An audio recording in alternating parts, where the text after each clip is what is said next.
What's going on, guys? Comes here back again on another MLB The Show 19 Diamond Dynasty video, and today we just did get done watching the Twitch developer live stream on Sony San Diego Studios, where they did go ahead and reveal the 7th inning boss players. Quickly, if you guys could leave a like down below on this video and subscribe if you guys are new, definitely would appreciate that. MLB The Show 19 video is really excited to bring towards you guys, so if you guys could do that would lead a lot to me. So getting on to this, I will say initially that it is a bit more of a mixed bag. I don't think it is as stacked of a lineup as that we did have in the last 6th inning program with Piazza, Jackie, and Ken Griffey Jr., but it is not bad to say the least. The first 100-star program, they did do something a little bit different, which I'm not going to say I'm a big fan of, because personally I am not a big fan of it. What they did basically is they just took from the signature team moments. You guys know how they released a flurry of brand new flashbacks onto the market, and they have 3 of those packs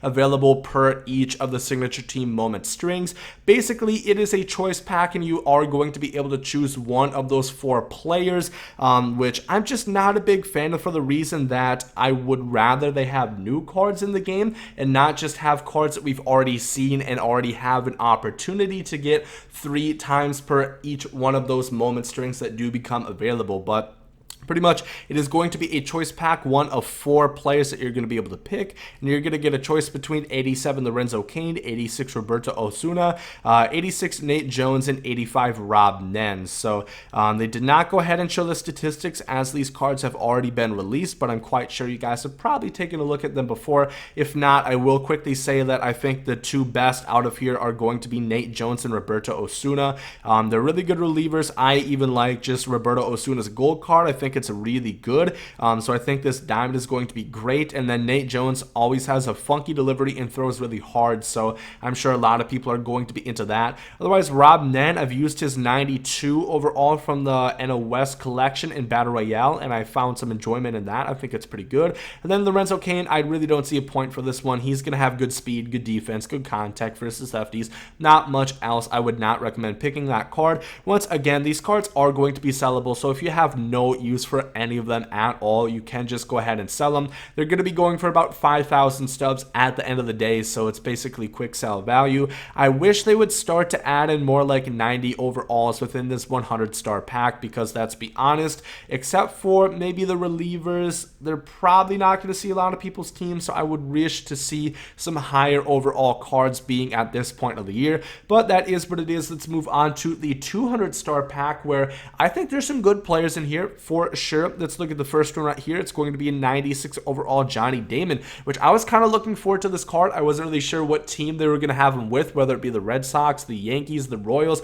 but I think Red Sox does make a lot of sense, of course, ending that curse in 2004, and they would, of course, go ahead and topple the Yankees coming back from that deficit in that playoff series. 107, 103 contact, 78, 70 power, 117 vision, 105 batting clutch, 73 fielding, 58 arm strength, 82 reaction, 87 speed, 95 stealing. You guys probably can tell what I stumbled on and what I was not wanting to read. 58 arm strength is really bad. That is not good at all, especially for a center fielder primary. And the big bad thing about Johnny Damon is he is a center fielder primary, so if you put him in left, you're going to take a -5 fielding hit, so he's going to drop down to bronze defense at a 67. Not a fan of that. It's gonna kind of look like Jacoby Ellsbury a little bit. I am looking forward to this card, using him in Battle Royale, messing around over there, where you can kind of take a slide on defense. You know, you have to make subtractions at some point in Battle Royale, of course, but he's good hitting wise. Like I said, 117 vision is gonna have really good PCI. It's just, I don't know, maybe the speed is gonna help you out there, but that arm strength is really throwing me off right now.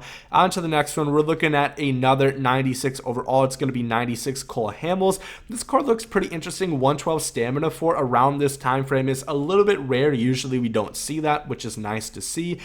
He's going to come equipped with 91 hits per 9, 98 K per 9, which is nice. 90 walks per 9, 79 home runs per 9 is a little bit low. I would like to see that at least like 85 or so.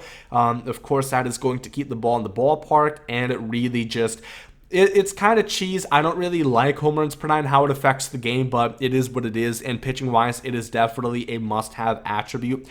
He doesn't throw all that hard, about 95 miles per hour, but that's not bad. This card honestly looks a lot like Cliff Lee.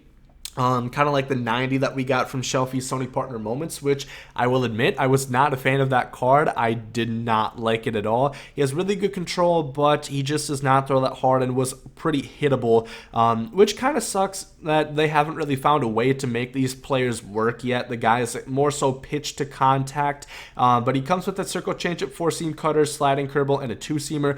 3 fastballs. I wish they had a two-seamer, or if this two-seamer was a sinker or something like that, or if it was a slider, a curveball, I think it would be a lot better. But of course, he didn't throw that in real life. So this is the 96 Cole Hamels. Looks pretty good. Let's move on to the last one, and it's going to be a 95 Tony Perez from the Cincinnati Reds. 103 and 111 contact, 89, 92 power respectively. 103 vision, 106 batting clutch. He has 69 fielding, 72 arm, 52 speed at a third base primary with a first base secondary. Put him at first. I think he's going to do an all right job. He's going to have 64 fielding, 62 reaction. Of course, there's going to be a lot better options over at first base. Of course, this card is going to be 10K low. Keep that in mind. This is definitely more of a budget option, but personally, I'd much rather have a Keith Hernandez at first, who goes for about the same price, opposed to Tony Perez. That's just my opinion. But hitting wise, this card looks pretty good. I have not really been too familiar with Tony Perez's swing in the past, so maybe if you guys are a fan of it, maybe you're going to rake with him. I'm not really too sure. Otherwise, this card looks pretty substandard, good hitter, just not much as far as defense goes. But let's move on to our 3 boss players. The first one, of course, is going to be Jeff Bagwell, as pretty much all of us knew. They gave us some clues on Twitter, and the internet sleuths did their thing and figured out that it was Jeff Bagwell, not Albert Pujols wearing an Angels throwback jersey, as some people alluded to. But this card right here, 109, 125 maxed out contact versus lefties, 106, 108 power, 101 vision, 125 maxed out plate discipline. I don't really know if that does a whole lot. 118 batting clutch is cool to see, 82 fielding, 72 reaction, 64 speed, and 63 stealing. So this card is pretty balanced. There's nothing that he necessarily does bad. He's gonna have a gold shield in the field. Nice rhyme right there, Gomes. 64 speed, 63 stealing. Maybe you can do some running with him, but pretty good contact. 109, 125. The only thing is, I saw a lot of people saying L with this, which I figured it's because some people were expecting Pujols, which I get. Some people are kind of shutting off all other first basemen until we get to Pujols, which is a little bit fair in my opinion. Frank Thomas is better than Jeff Bagwell, and I already have Frank. I have Lou Gehrig. I really just don't have that much of a purpose for Jeff Bagwell, but that is his card right there. I'm interested to see how he works. Not a huge fan of his swing in the past, but I'm excited to try him out nonetheless. Let's move on to our second boss, and that's going to be Andre Dawson.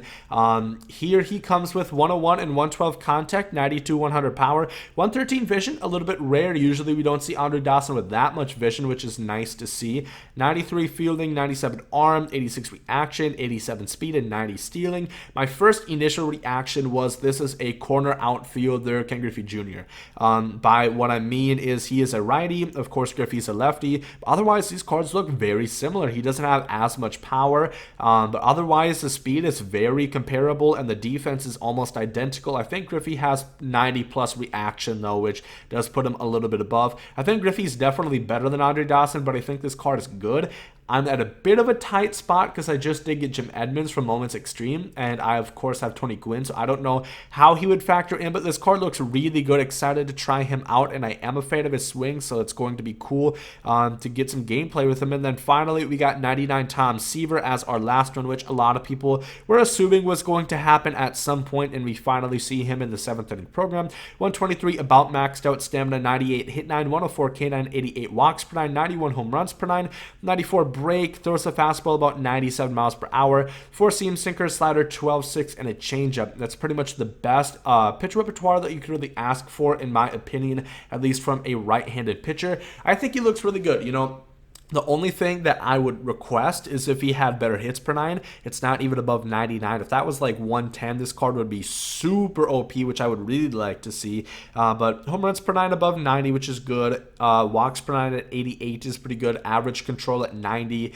So hopefully you should be able to locate the strike zone with him pretty well. I did not use him. I did not use his immortal card last year, so I'm not too sure from experience how it's going to play. But if you guys know, please let me know down below in the comment section. But that is going to about wrap it up for this video. That is the 7th inning program review of 3 brand new bosses, 6 total signatures. We also did see signature teams. It is going to be a 98 Pee Wee Reese if you guys are interested. But of course, let me know down below in the comment section which of these 3 brand new bosses, Bagwell, Seaver, or Dawson, you guys are going to be picking. And also, if you guys enjoyed this one, make sure to leave a like down below. Definitely would appreciate it. Hope you guys had a great day. There goes Masaudi.